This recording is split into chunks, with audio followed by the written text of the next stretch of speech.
So today on Difficult Childhood, the Ex-Jehovah's Witness podcast, we're going to be talking with somebody who was never one of Jehovah's Witnesses. It's Andre, and I had just met him the day that we recorded. But as we were just talking, making conversation, I realized, he has had the same experience as us Jehovah's Witnesses have had. But their belief system is completely different. It struck me how strange it is that the cult wheel has just really never been reinvented, and it causes the same damage to its members, particularly the younger ones. So, a very interesting conversation. And tell me what you think of just the outcomes from members of the Bahá'í Faith. It's pretty crazy. All right, here's a little clip from our conversation, and then we'll go into the whole episode after that. Some accusations that your dad was assaulting a young girl. Yeah. So then all the girls that were staying with us were not there, and he just had, boys. Oh. Yeah. But also he was like super aggressive, super like you like was about this tough love shit, you know what I mean? Where he would just be like, you know what I mean? Like literally beating kids, hitting, God. But, anything that could get these kids sort of more in line, anyone was down with. Isn't that interesting that it's so common that like there's an accusation of SA of a 13-year-old, I think you said, and the solution was, okay, no more girls with his household, not let's call the police immediately. Yeah.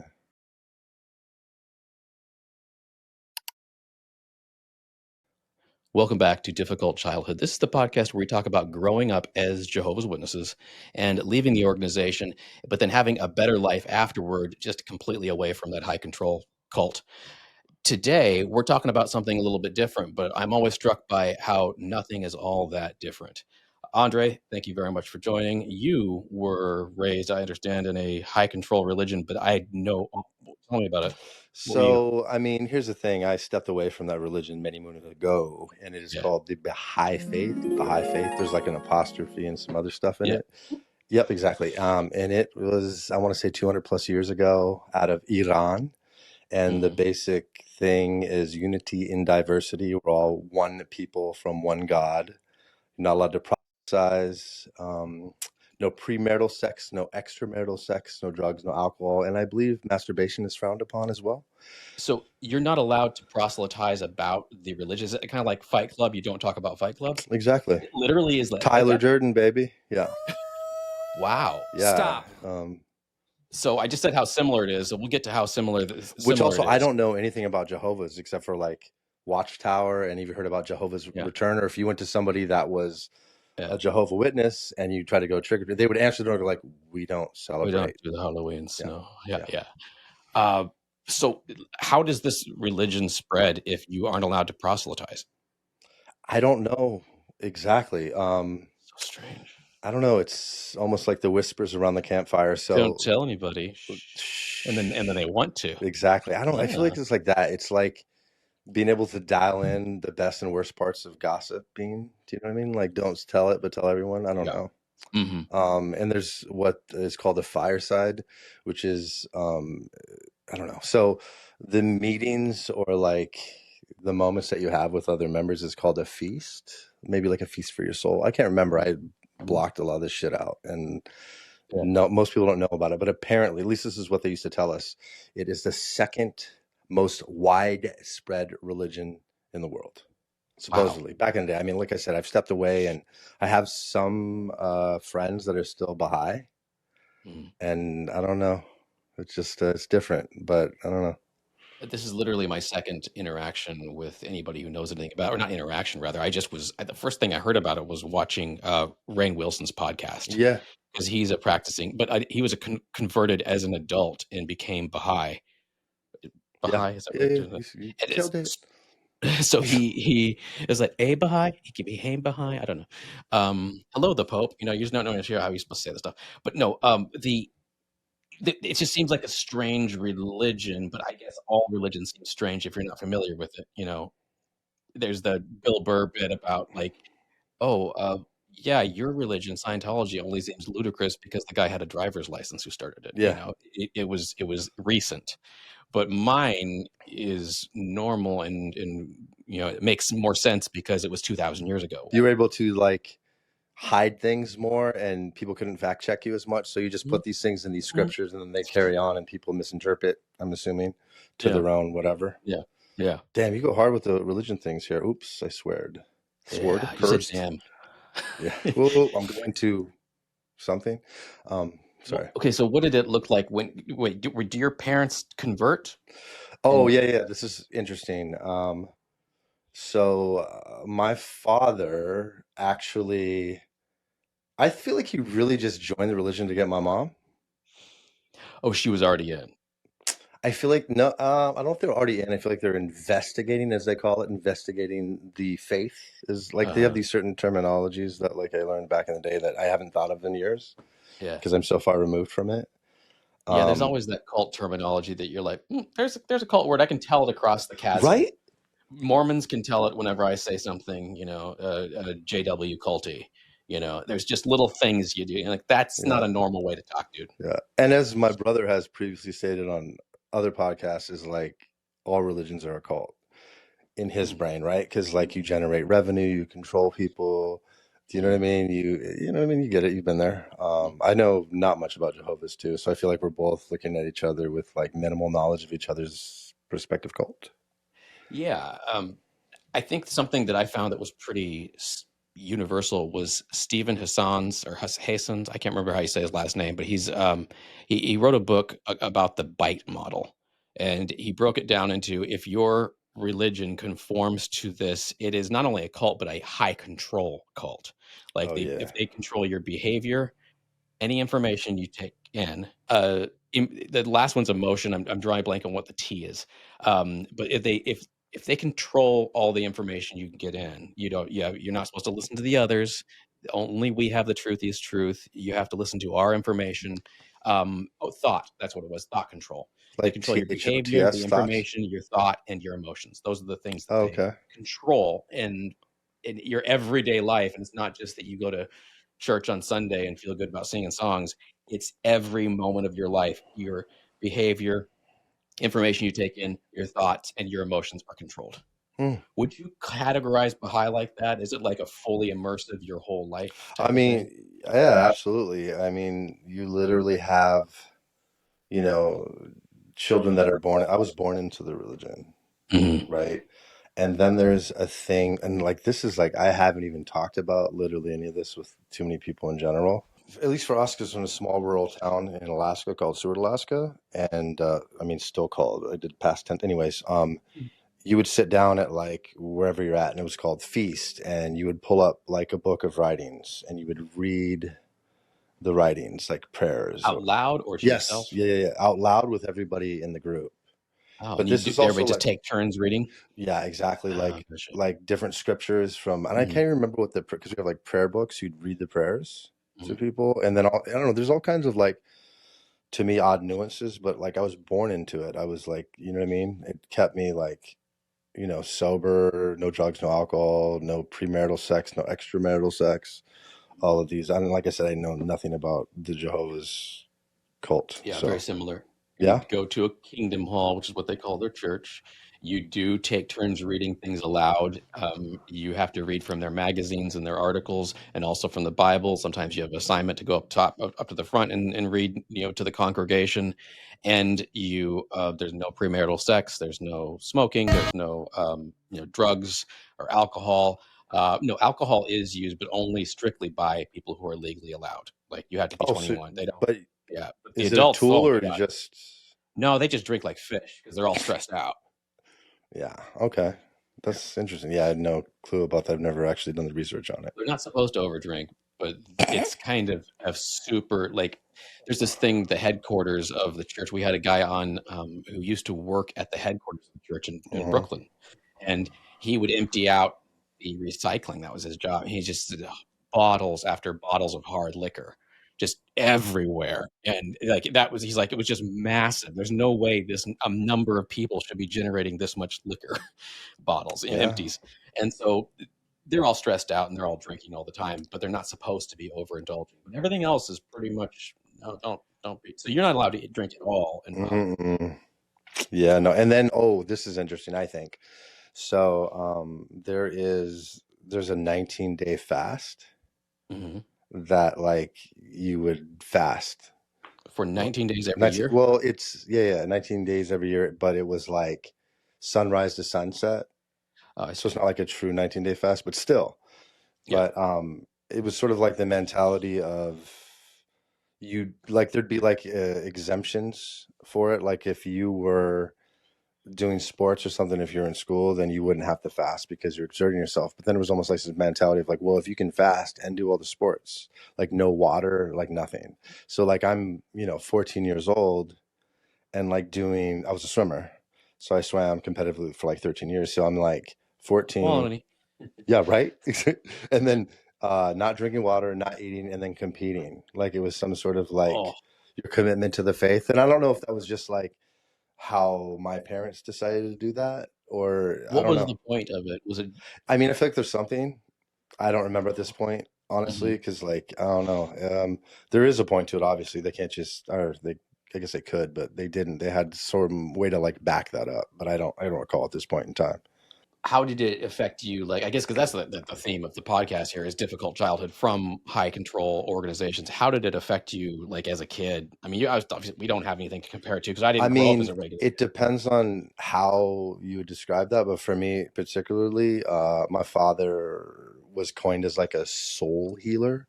So there was troubled youth in our religion Hmm. that would come in and stay with our family. So like I Uh-huh. never really got the attention full on of like my parents because they were jammed up with these adopted kids that were like, going to like juvenile detention centers. And I even heard stories about like shock therapy because this is like the 90s in Right. like Alaska. So it's like Uh-huh. different. So they were like about to go to jail and then they'd come stay with us instead.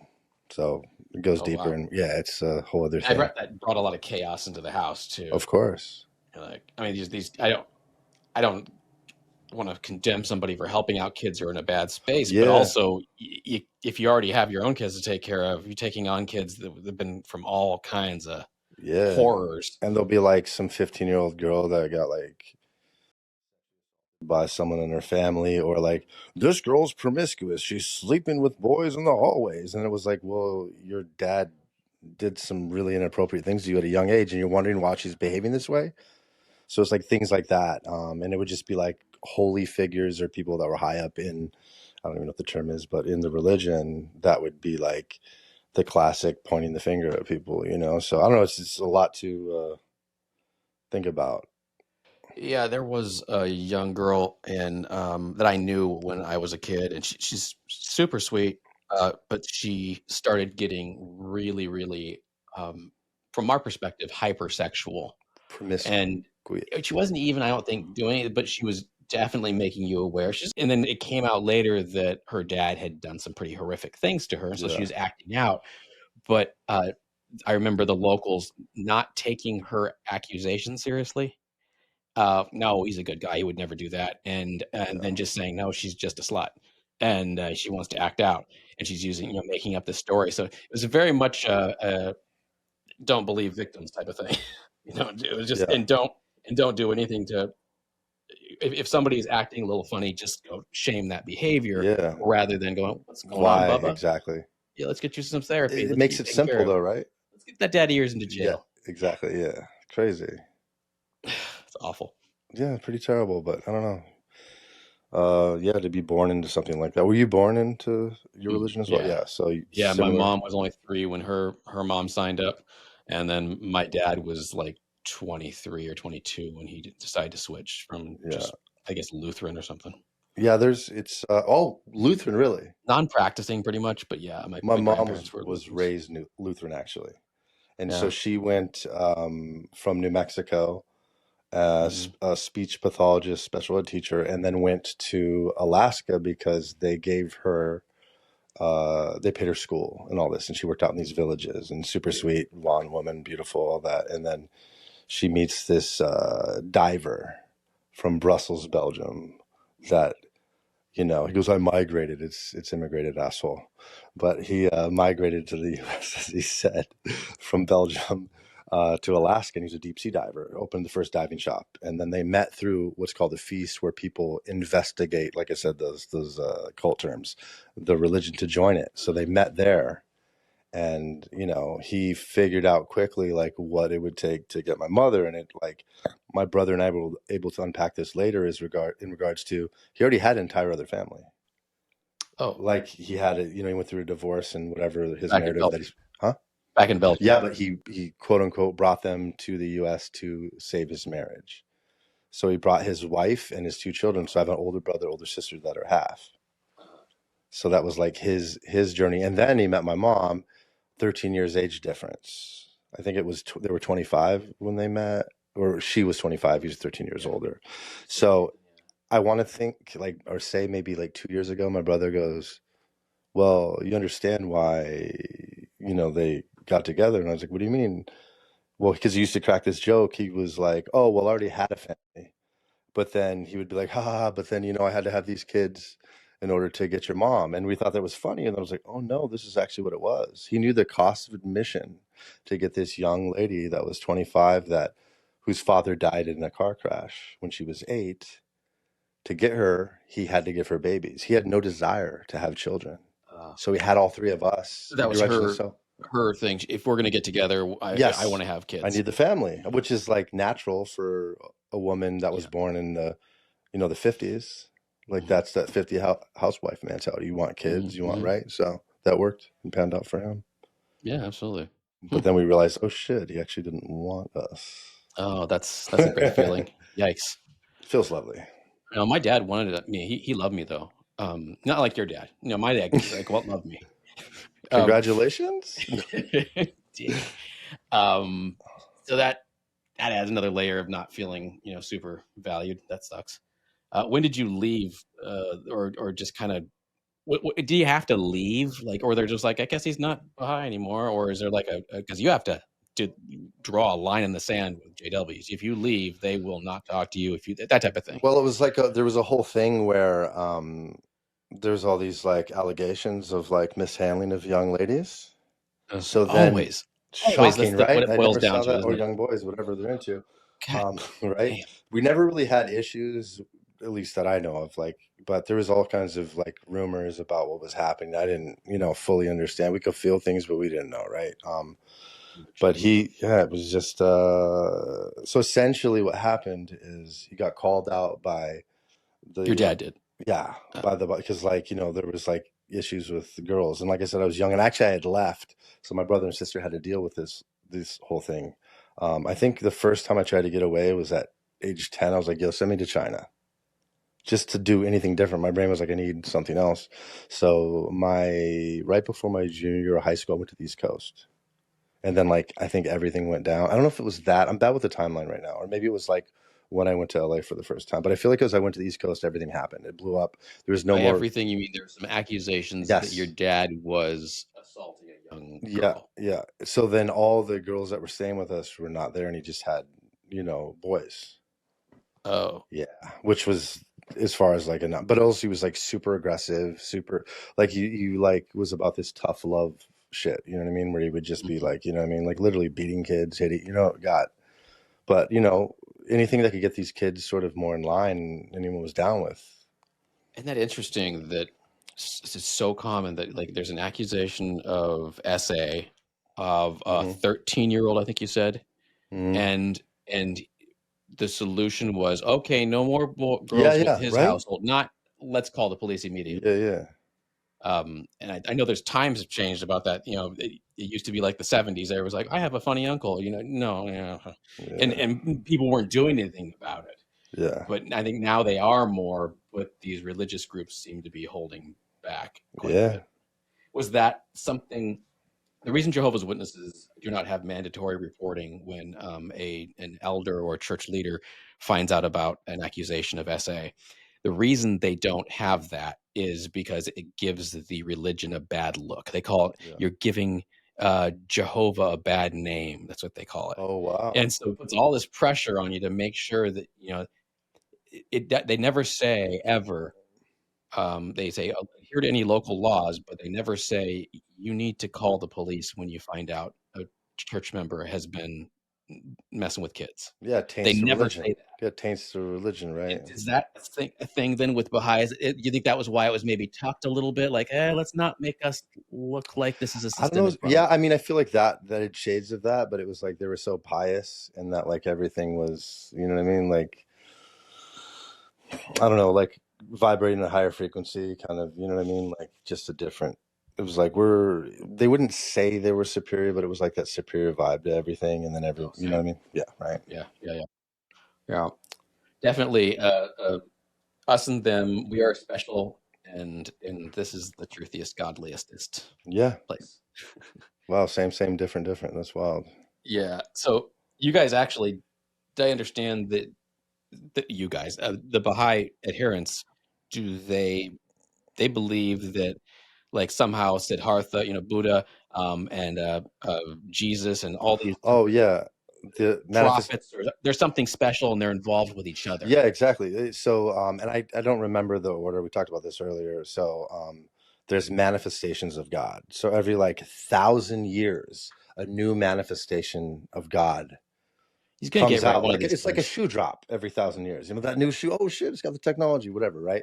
So they do. God just dropped an album. Exactly right. It's a new album. It's it'll change. Yeah. So Buddha, Krishna, Zoroaster, Muhammad, Jesus, and then Baha'u'llah was the natural, and I think it's 200 plus years ago. I'm not good with Baha'u'llah. I've never heard of Baha'u'llah.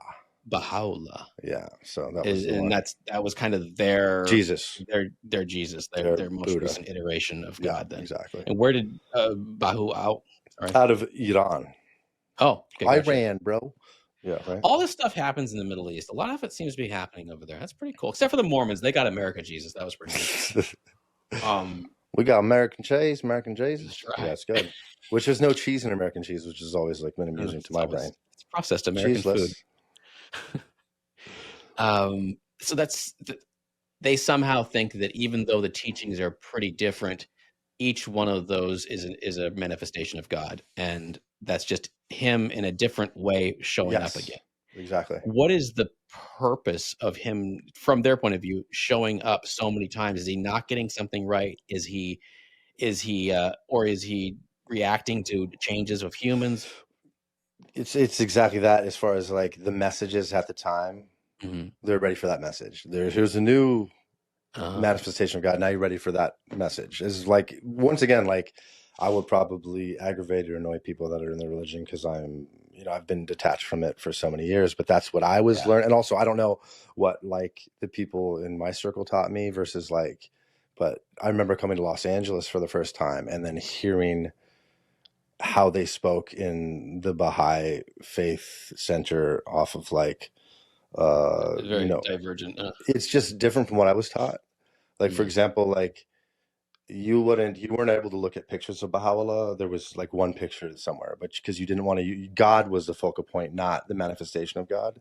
So that part I thought was interesting. So when I went to the Baha'i Center, they had just replaced Jesus with Baha'u'llah. So it'd be like, oh, and then Baha'u'llah. And I was like, oh, that's not how I was taught. It was like supposed to have evolved. But in order to grab, I think anyways, this is my perspective, in order to grab other people from like the Christianity, they would sort of do that. And that would be like similar, I guess, too. It's kind of a smart little way to do that because then you can make it more appealing to more people. It feels like the pagans the Christians taking a lot of the pagan stuff and going, hey, let's God was born on December 25th. You guys are already doing something then. Let's go ahead and make there's a bunch of things just merged together. Easter stuff, ton of pagan stuff. Let's put that together. So it seems like maybe this is an Iranian repackaging to kind of appeal to everybody. One of the slogans, as I told you, is unity in diversity. Oh, yeah. So that's what you meant when you said that. I didn't fully grasp it. That makes sense. Because like, once again, we're all children from one God. You don't like, you know what I mean? Everyone came from, we're all praying the same God. So whether you're Jehovah, you're Christian, you're Buddha, we're all praying the same God. So that's like, make it universal, which, makes sense. And, you can trick an actor into being a part of it, or, you know what I mean? Like, oh, this is great. Yeah, yeah. There was even like, and then there's like these flexes where it's like, oh, Cher was thinking about being a Baha'i and then like trying to change the rules so that she, I don't know, whatever. These are like old things from back in the day that I don't even fully recall, truly. Those are always the flexes when you get somebody famous. The Of Jehovah's course, right? Witnesses got excited when they got one of the sisters that play tennis. Oh, the Williams? Yeah, one of the Actually? Williams is an actual active baptized Currently, Jehovah. like Venus or Serena, do you know? I don't remember which one it is. I always get them reversed. Maybe Venus, because I feel like Serena is so public. Venus is less public. I don't know. I'm not sure, but it's they were stoked about it, and I mean you'd see her wearing stuff that normal rank and file Jehovah's Witnesses wouldn't be allowed to wear in public, but it was okay because it's because her. oh well it's her, and I have no doubt she's donating a lot of money, and Of there's course. just What percentage you guys have to give from your earnings? there's no required tithing. Okay. But they're always putting their hand out. They always said they never would do that, but then they're always from the organization headquarters. They're always like, donate more, do this, estate planning, and make sure that your estate goes to the org when you go. I remember there's this. Oh, so like the families aren't getting it, just goes straight to the religion, A lot essentially? of times, yeah, there's big chunks. Yeah. I'm sure any inheritance I would have gotten from my parents is going to the org from What my inheritance? No, right? Yeah. There was this elderly woman named Maxine Peterson. She lived out to give you an idea, she owned property next to what's the dude from the Beatles, the Paul McCartney. Yeah. He is up in the foothills of Tucson, beautiful, gorgeous, untouched saguaros against the mountain, this backdrop, ton of property she had out there, worth many millions of dollars. They recruited her, got her into the church, and then she passed away, and all of her stuff went to the church. All of it. I mean, sound investment as far as I'm concerned, right? Mission accomplished. Right? And got him. Got him. Right. You can find them old. You don't have to marry them. You just get them in your church. Get even more. Yeah, I remember the elders in our congregation helping her with her estate plan. Oh, that's lovely. So messed up. Was like kind of a turning point when you either heard or realized it really happened that your dad had committed SA against a 13-year-old girl. I mean, that was not confirmed until like a very few years ago. Okay. Yeah, that was like a very recent sort of reveal, gotcha. Development, if you will. So there was always things that we were like, hey, I mean, he's literally hitting kids, but he puts, straightens them out. So it's like, you get, what I mean? Like these things become normal. We're like, oh, your behavior's off. So let me do whatever it takes to like straighten you out. And then your brain's like, well, you straightened him out.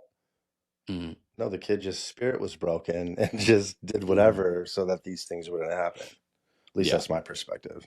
Yeah. So then you were in Seward and then you moved to LA, but you said you went to a center, a Baha'i center in LA. Well, was it because you were still kind of into it, or is it like, I don't. Well, that's the community that I had. So to give you a proper timeline, I want to say like 1996, I moved to the East Coast with friends of the family, which coincidentally were, I think, one of like two other Baha'i families in our city of like 3,100 people in Seward, Alaska. So I went and stayed with one of the people in the faith's sister and her husband who couldn't have kids at the time. So I went and stayed with them, and like right before I turned 17, I went to the East Coast, stayed with them just to get like a different perspective, and like that's what I wanted, and they allowed me to do that. And just traveling and getting a different perspective is kind of what got you there in terms of there's a wider world. And I just wanted to see it. I was thirsting for something else, so like they allowed that to happen. And that year that I left, it was a whole other thing back home, and I told you earlier we've been writing a script about this and what we've gone through, all the pain and suffering.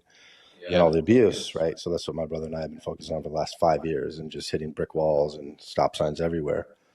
But just being able, just like what you're doing, is like, hey man, this is what I've gone through. This is a community I'm familiar with, and we didn't focus as much on the religion, but it's more along the lines of like what our father caused us and what we went through with him.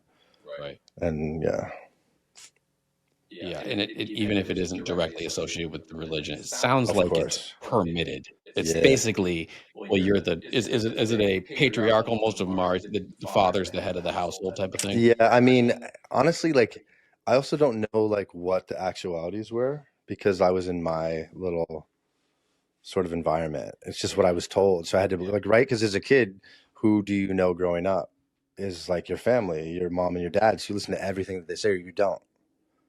So it's like I don't truly know. It's just I was in this little bubble that they created, and then like no outside influence. And I was the one that like followed all the rules, and you know what I mean. Just I went home, I went to school, I did sports. I came like I didn't really have friends. Nobody wanted to hang out with me.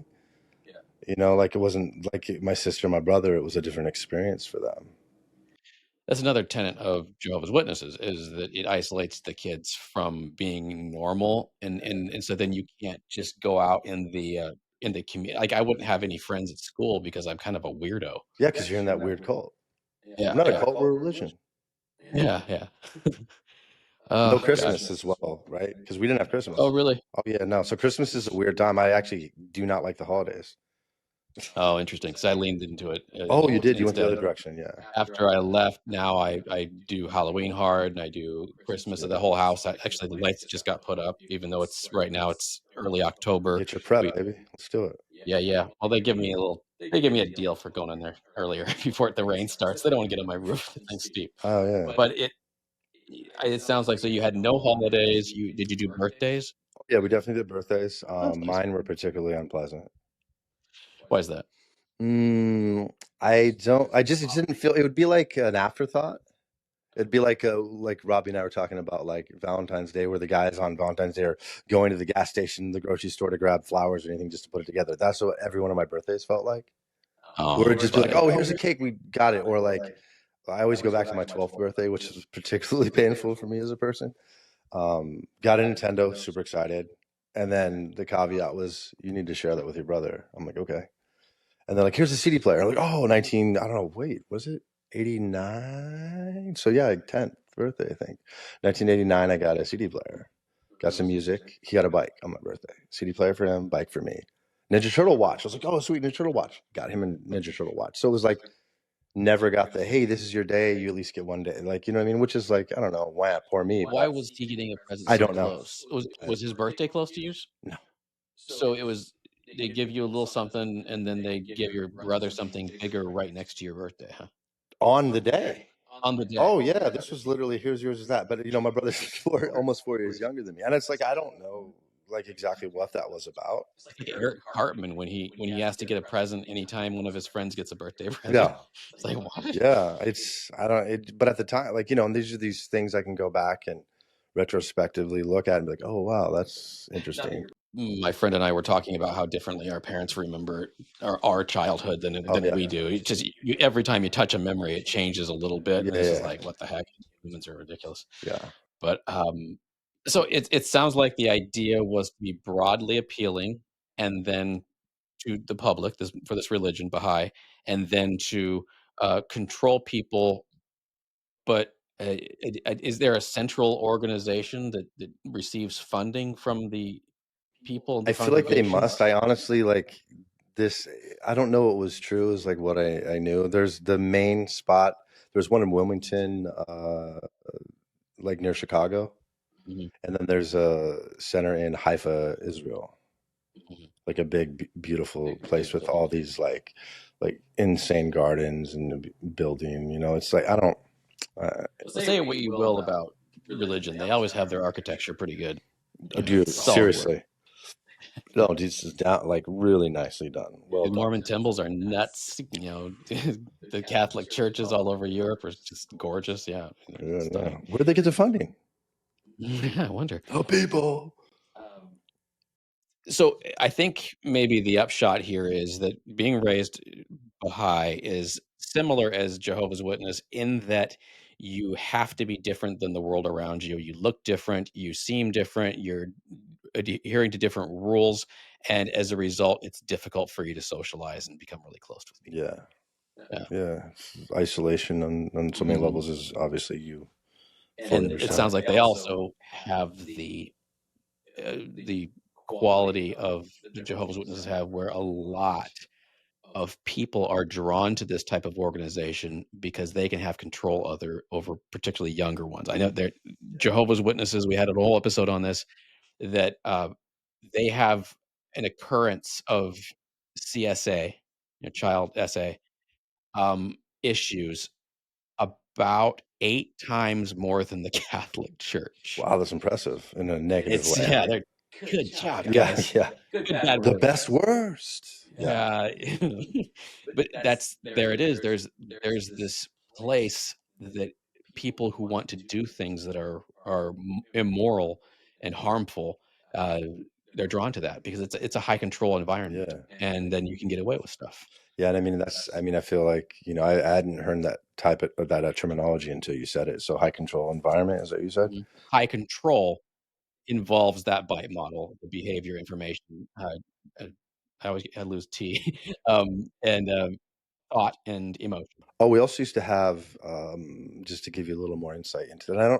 I feel like this is part of their religion, but I'm not entirely sure because so many years ago, we had consultations.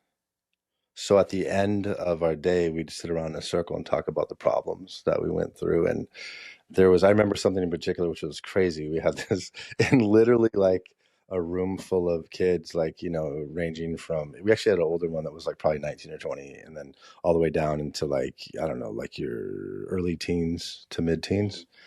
And this kid was like, and I won't say names or anything, but I recall him talking about like how many times he masturbated in the group, being like, "Oh well, I ended up masturbated again," and it's like, why does this need to be discussed in a fucking room this full of poor kid through like, this? why? Like, dude, he's struggling with everything, and like, you have to put him on the spot. And he has to be okay with talking about like his masturbatory journey in front of.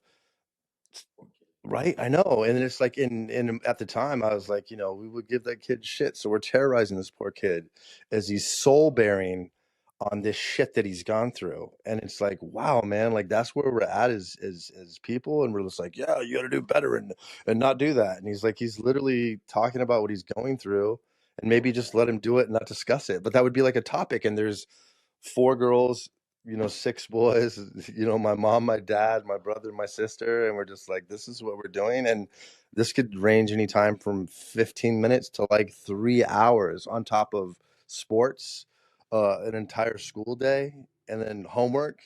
Like, why is that a thing? Tell me what it's called again. The consultation? Consultation. Yeah, we need to have a consultation. So if something goes like, we need to have a consultation night. I'm like, or then like, and then you are like, stuck in listening to someone that is not very good at speaking, talk about deep-rooted emotions and feelings that they're being judged on. And then I have to listen to this, and my brain is like, I have a math test I'm going to fail tomorrow, and I need to do this. But I got to listen to this kid be chastised in front of a room of people. Yeah. And then, right? And then, I don't know. Shame culture there. That's so hot right now. Shame culture. It's dope. Yeah. Love it. It's yeah, I mean that's 3 out of the 4 there because they're trying to modify his behavior and they're trying to modify their thought crime. Yeah. And then their emotional manipulation Your going dirty on there. You're so thoughts. worthless. Oh, of course, right? Yeah. There is among Jehovah's Witnesses, they believe that there is such a thing as thought crime, and you That's actually a term? Yeah, well, it is a term, but they don't generally use it, but they do say that, you shouldn't be having these thoughts. Oh, So yeah. if you have Purity impure of thoughts, yeah, of course. you see a beautiful woman, that's technically wrong. It's just like Jesus says something about if you've had that, relations with her in your heart, then you it's like you've done it in real life. Now, of course, they don't really treat it that severely, but they just make you feel like shit walking around all day for every time you see somebody who's hot and you're like, oh crap, I had a thought. I'm 14, and I don't think I remember having much other emotions other than shame after puberty hit. They just really sex shame everything, all that stuff is just bad. Shame on you. Oh, that's rough, buddy. That's very interesting. They don't have quite such a public confession, but you're supposed to confess everything to the elders. I mean, this is essentially what that is to a degree. It's just everyone's around you, so I don't know, everyone's committed to this moment. But also, that may not be what the other people in their religion were doing. Because like for me, it's like I don't fully know what other things. I just was at the huge like meetings where like all the Baha'is from all over the state of Alaska would come together and you know what I mean, talk and meet. You know what I mean? So I'm not fully sure like what narrative they were having me, Oh, you know, in my life. So I don't, like I said, I can only know from my perspective. I mean, I left the religion. I don't even know, man. Like, because also something interesting too is like you don't become a full Baha'i until you're 14, and you sign your Baha'i card, meaning you're committed to the religion. Do you guys have anything like that, or is that just completely you get baptized. You're usually expected, like I was when I was 12. right? So exactly. So That's kind of that's yeah, you're dedicating your life yeah, to yeah. the So organization. similar, right? Mhm. So 14 was like you sign your So everybody had like a specific date yeah, that they had to 14 go. years old, you can sign your commitment to the, and that's I Uh, think technically when you start fasting because you're an adult.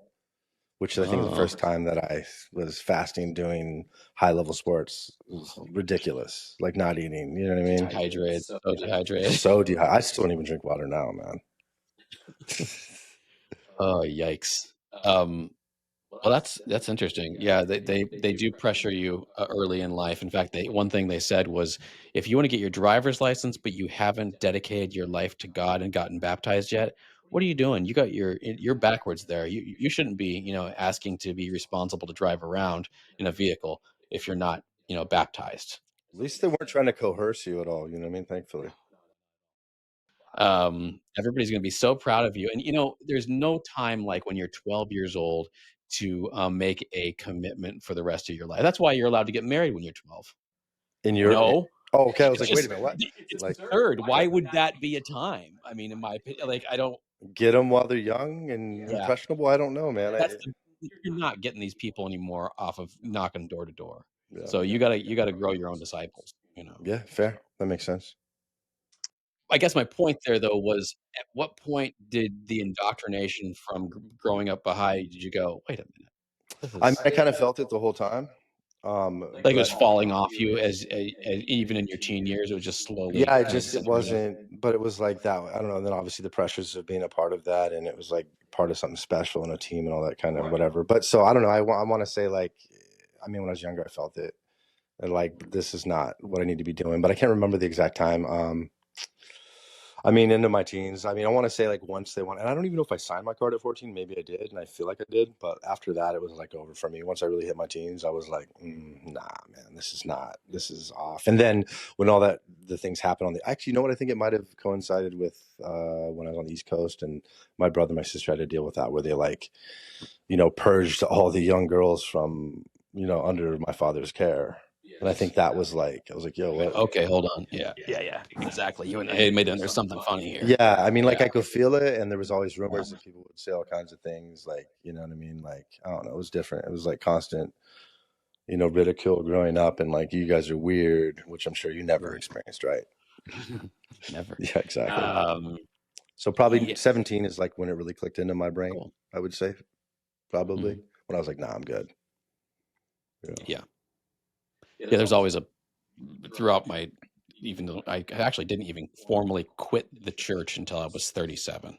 Oh, but I But mean, you I resigned in long, grain of unofficially. salt in my brain, Yeah. I was just like, take this with a huge grain of salt. This is like, okay, yeah. For when was it for you then? When you were like, I'm kind of out, but you didn't formally, I just didn't wanna lose family and everything, so I which you did, pretended right? for a while. Ultimately. Yeah, and then when I was 37, I went, "Okay, no, this is absolutely impossible. This is not the nature of the universe in which I'm looking around and seeing. This is not the way it is." And my dad said, "Why don't you read your Bible and just really just buckle down and read your Bible?" And I cracked open Genesis, got through 3 chapters, and went, "This is absurd." There's no way, like, first of all, even if the Adam and Eve story was literal and took place, which we know genetically that's not where humans came from, even if that was the case, what kind of father, what kind of God says, "Don't eat that fruit. If you do, you get hit by a car." But effectively, he goes, "Alright, since you did eat that fruit, I'm gonna shove you into front of traffic," and he executes him effectively. So, like, I don't understand, making I don't understand why anybody thinks that God is any sort of paragon, at least the biblical God is any sort of ideal pinnacle paragon that for us to follow. Yeah. I asked my dad that. I said, "This guy's worse at being a father than you, And and isn't that's he supposed impressive. to be?" Yeah, right. I wasn't being cheeky with Yeah, him at the yeah. No, you moment. I meant was that. just saying, "Dad, this guy is supposed to be the best father, your heavenly father, but you would never do this to me. Yeah, like I have You wouldn't issues, kill but me like for you're doing way eating fruit." better. Right. Wow. And then it all just fell apart after that, and I was like, "Yeah, this is absurd." But, and Jehovah's Witnesses take everything the Bible says, a lot of things that is Mhm. literally like the flood, and there's obviously just geologically, you can tell that there was no global flood. Yeah. It didn't happen. Stop it. It's from, Gilgamesh and then blah, blah, blah, and all the other legends before it that it was Scientology, man. I mean science. that's a different one. No, I think what I've learned here, and I'm gonna take this headset off because it's driving me crazy now. Yeah. What I've learned here, what I've gathered is that you, uh, lived in a high control organization, and they had the same problems that Jehovah's Witnesses have, Yeah. Shocking, right? and it doesn't seem like anybody is really. I mean, every once in a while, I remember a scripture that actually makes sense to me, and there's, like, something in, like, a proverb that it's like, "There's nothing new under the sun." All these high control groups they all conform to the BITE model. They all, affect people in the same way. They shame people. They isolate people, and to control people, and, like, they all have problems with SA. It's just nothing. Art of war, man. Divide and conquer, right? Right. It's just nothing super special, and I think that says to me, like, "Oh, well, Baha'i is nothing special, and neither is Jehovah's Witnesses, but everybody that's in your religion, you have to believe that you're into something super Because special." you're part of a team, right? And that's how they sell it, right? Yeah, it's glorious. It's just this So amazing. good. Wow. Well, thank you. I mean, this is a nice little impromptu thing that we did. A I like lot it. of fun, right? We literally met today, How and many hours ago officially? it was, like, 7 hours ago, something like Yeah. that, 6 hours ago, I don't know, not even that, and, you're an old friend of my boyfriend Rob's, and so I just got to meet you, and then we got to talking, and I think this has been a great conversation. As long Yeah. as my equipment didn't screw us up, I mean, we'll see. I appreciate you very much. This That has was been fun. great, man. A lot of fun. Seriously. Thanks, buddy. Oh yeah. Alright, we'll be back next week, ideally, with something else. With Robbie? Oh no, it'll be before. I think it'll be before. Okay, perfect. All right, next week we will be back with something completely different. I think I'm gonna have some Mormon friends over, and they're gonna take apart something pretty interesting about what the recent leader of the Mormons just died, and, he was their president, and, his predator, the guy that come up after him, the next one that we have, successor, excuse me, is best known for electroshock therapy to convert homosexuals. So, That's gonna work. that's our current Mormon LDS president, so this is gonna be Shocking. fun. Yeah, shocking. In Wow. our next shocking episode. Pray the gay away. And if that doesn't Exactly. work, shock that out of them. Oh, arguably, it does work because I stopped praying and then I turned gayer. I mean, I guess technically it's right, sort of. That's just good science. Grew up in shadows, now I'm free. Dysfunction behind me, hope inside.